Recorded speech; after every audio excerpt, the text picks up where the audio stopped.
It's Monday. Anyway, so I took yesterday off because why not? And we're back. It's Monday.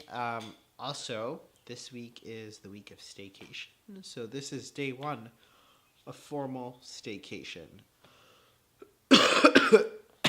and I'm sick. Anyway, let's get into it. So today, the topic of discussion is expression and presentation.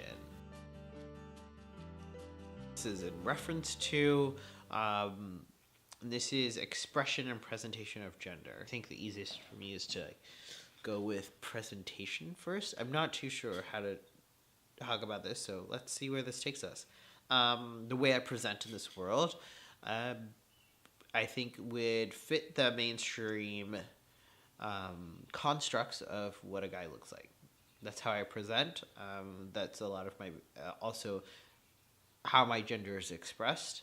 I identify as a trans guy, and so when I walk around, and the way that my gender manifests itself in a physical presentation, I look like what the mainstream definition of a guy looks like. So for myself, this allows me a lot of safety when I access spaces in the greater world, because people don't typically question my gender or ask me those things or feel inclined to question that.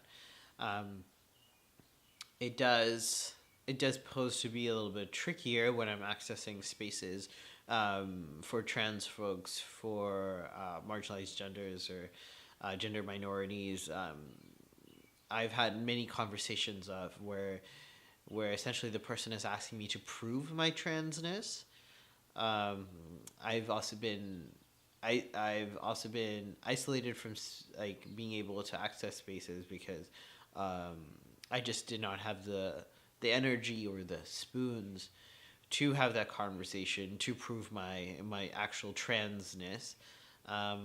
So I think for myself, I recognize the safety and the access that my presentation gives, from the way I physically appear to the way that I carry myself, to the way I sound, and how that aligns with my gender identity within this larger world. But it also is an obstacle when I'm trying to access spaces that are also meant for myself. A lot of times, because of the way I appear, the way that I carry myself,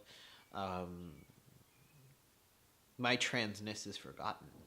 Um, and I've been thinking a lot about that recently. Is where do I stand on that? How do I want to deal with that?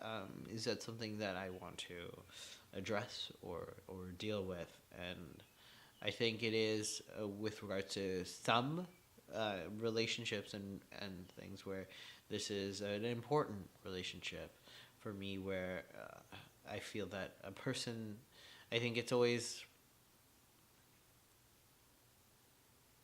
I think when you have an interaction with a person, especially a close friendship, a close relationship, and you feel as though that they are not seeing you in your entirety, that's hard. And I think as much as I may present and express my gender a way that does not detract from my transness, I don't think a trans person needs to look alternative. I don't think transness is alternative. But I think there is this common thread with regards to how cis folks interact with trans people, is that it's when trans people can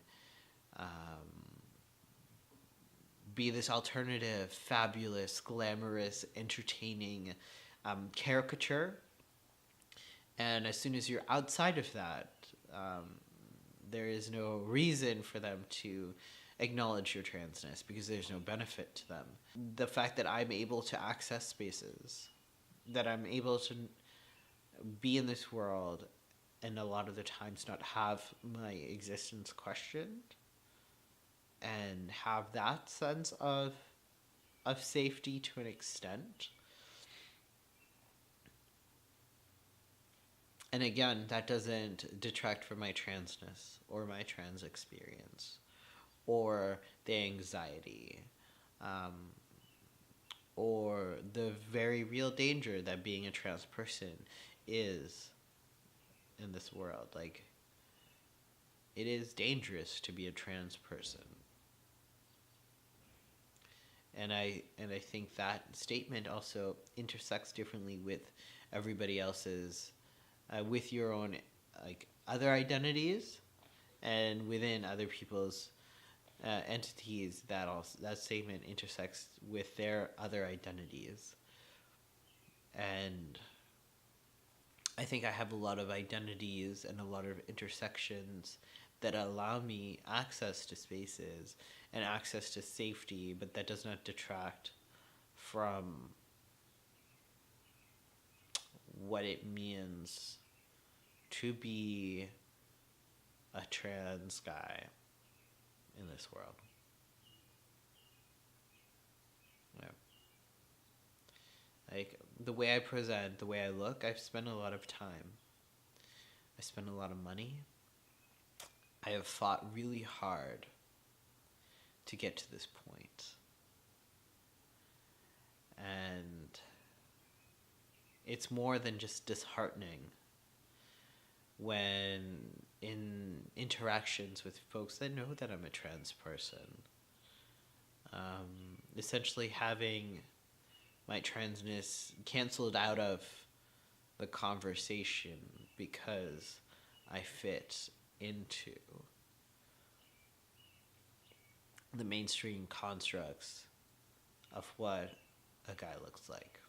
I think a lot of the things that I've been talking about, at the end of it, it's always just about holding a person in their entirety. Take that time, take that intention, and recognize their entirety, and push our communities, push our existence to hold people in their entirety, because we are complex beings.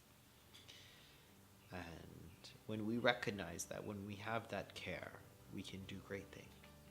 As always, great to connect with you. Feel free, if you enjoyed this video, to hit that thumbs up button. And if you are not already, subscribe.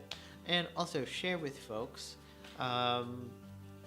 Please, I welcome your comments, your perspective on expression and presentation. Yeah, I'm really excited to connect with you folks, and hope your day is going well. Be safe. Peace.